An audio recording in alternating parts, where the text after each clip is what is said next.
Po ma'am Itina Saldido o Saldido. Ito po ma'am Itina yung ating sewing machine. Then ito po ma'am yung ating social media account for sewing machine video tutorial. YouTube channel pa subscribe po Mato Sewing Machine. FB page Mato Sewing Machine Vlog. TikTok shop Mato Sewing Machine. So ilalagay ko na po dito ma'am. Okay. So susunod po natin dito ma'am, tayo po ay magsi-set up ng wire at pagsaksak. Ito po yung ating wire na block sa makina po yan. Isasaksak natin sa transformer. At ito namang wire natin na white para po yan sa regular outlet natin ma'am. Okay.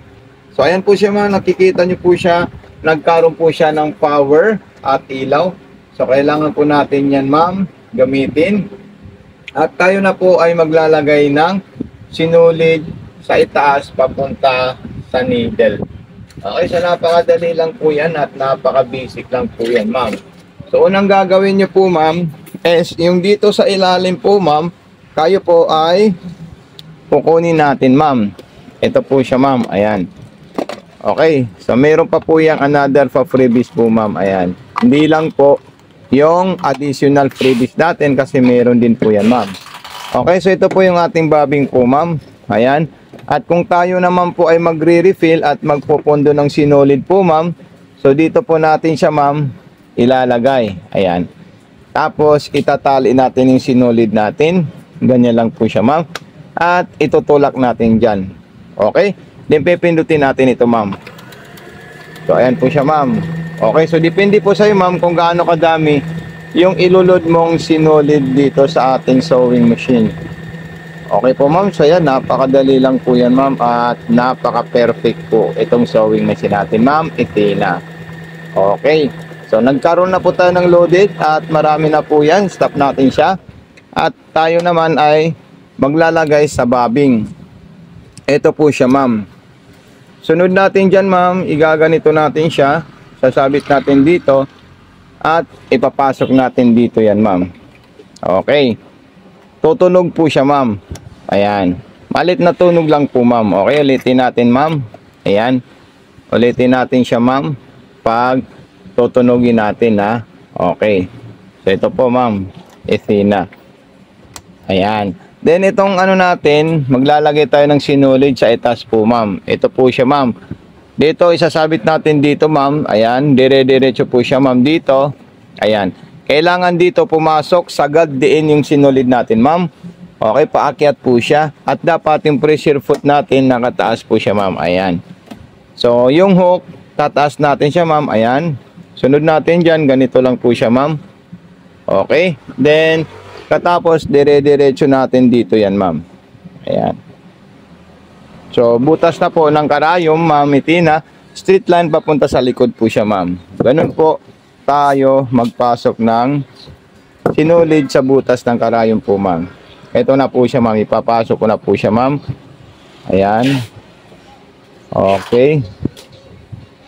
So ayan, then pag naipasok natin yan ma'am, ito naman naiikutin natin yung hand wheel. Ayan po siya, para makain niya po yung sinulid sa ilalim. So ganito po siya ma'am. Ayan.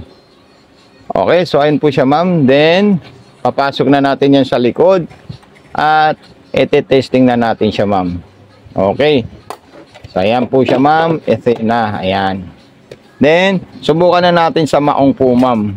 Ito yung maong natin ma'am. Okay. So ayan. Button start. Zigzag po yan ma'am. Okay. So napaka-perfect at napakadaling gamitin po siya ma'am. Ayan. Then i-stop natin siya ma'am pagkatapos natin dito. Ayan. So ayan.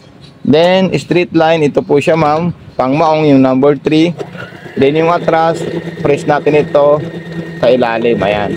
Atras na po siya ma'am. So lahat po ng design ng ating sewing machine is gumagana po siya ma'am.